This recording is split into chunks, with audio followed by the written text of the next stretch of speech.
Il y a des personnes qui meurent beaucoup plus vite que prévu parce qu'ils confondent la persévérance et la perte de temps.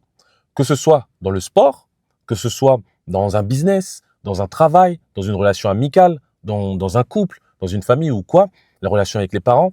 Si tu confonds la perte de temps et l'investissement ou tout simplement la persévérance, tu risques de perdre ta santé, tu risques de perdre du temps, tu risques même des fois, parfois même d'y laisser ta vie.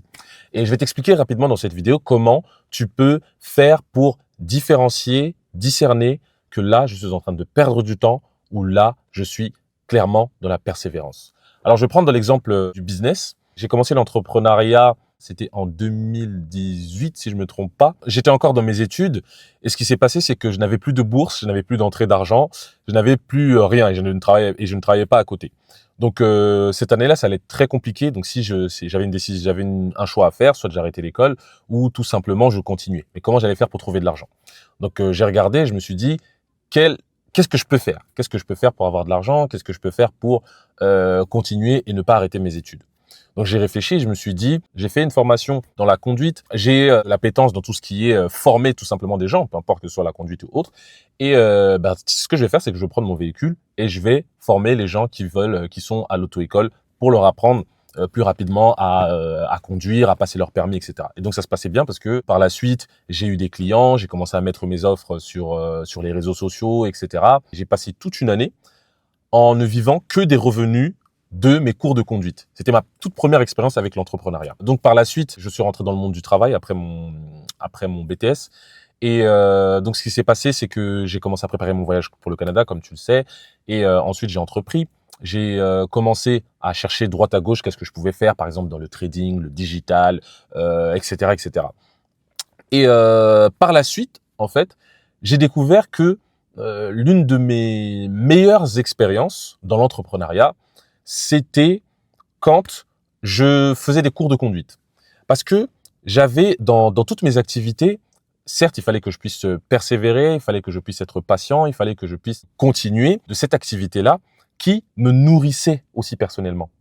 Alors que contrairement à d'autres activités que j'ai été emmené à faire dans le business, dans l'entrepreneuriat, je persévérais. Cette persévérance ramenait en moi une sorte d'autodestruction. Et au fur et à mesure, j'ai commencé à tester plein de choses et à persévérer à chaque fois. Et au fur et à mesure, ça a stagné, mais plus que simplement de stagner, j'étais en train d'à chaque fois essayer de changer, ramener quelque chose de nouveau, etc. Mais rien n'avançait comme je le voulais. Et en plus de ça, ça me détruisait de l'intérieur. Et récemment, j'ai repris quelque chose et je me suis dit, là, je vais recommencer tout à zéro. Et je vais me lancer du coup dans la création de contenu. Et la création de contenu, donc j'ai commencé en ouvrant des comptes, que ce soit TikTok, Instagram ou YouTube, en ne partageant pas avec mes proches. Et ce que j'ai remarqué, dans les débuts, bien que je suis toujours dans mes débuts et que c'est difficile, t'as quasiment 20 vues, 10 ou même pas sur YouTube, c'est assez compliqué, ou sur TikTok, j'atteignais même pas 200 vues. Et ce qui s'est passé, c'est que quand je faisais ça, je remarquais que j'arrivais à construire quelque chose en moi. Petit à petit, j'arrivais à construire quelque chose en moi parce que j'arrivais à construire quelque chose en moi parce que à chaque fois déjà que je faisais une vidéo, ça me permettait déjà de m'enrichir parce que c'est des sujets que j'apprécie. Et en soi, peu importe le temps que j'ai pu mettre pour, par exemple, atteindre une vidéo qui fait 100 000, 200 000 vues, 10 000, 30 000, etc.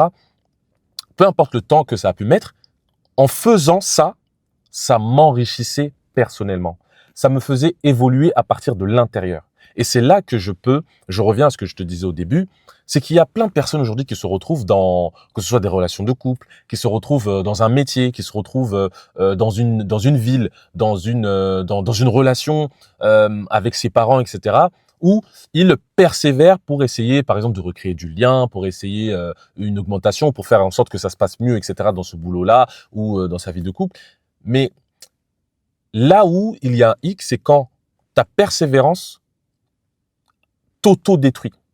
Quand cette persévérance t'auto-détruit, là, ça devient toxique pour toi. Ce n'est plus de la persévérance, c'est de la perte de temps et de la perte d'énergie. Et surtout, tu y laisses aussi ta santé. Donc moi, ce que je te recommande dans ce petit message, c'est qu'à partir d'aujourd'hui, quand tu vois qu'une activité stagne, c'est tout à fait normal en tant qu'entrepreneur. Quand tu vois qu'une relation n'avance pas de la manière dont tu veux que ça puisse avancer, quand tu vois que un boulot ça se passe pas de la manière dont tu veux, la chose que tu dois avoir, c'est pas forcément le niveau, la longueur d'avancement, c'est plus l'épanouissement intérieur que ça t'apporte de travailler sur ce projet, de travailler sur ce couple, de t'investir dans ce travail, de vraiment te mettre, de vraiment te poser cette question. C'est pendant que je suis en train de faire ce travail-là, qu'est-ce que ça m'apporte à moi? Et si, par malheur, tu négliges cette question, qu'est-ce qui va se passer? Tu vas persévérer et au bout d'un moment, tu vas tellement euh, mettre de l'énergie dedans que tu vas finir par te détruire. Donc, je te recommande fortement de réfléchir sur ce que je t'ai dit.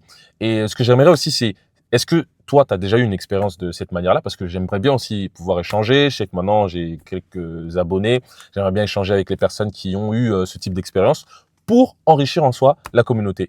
C'était mon conseil d'aujourd'hui. Je te demande de t'abonner, de liker et de partager autour de toi. Et je te dis à la prochaine pour une autre vidéo. Ciao.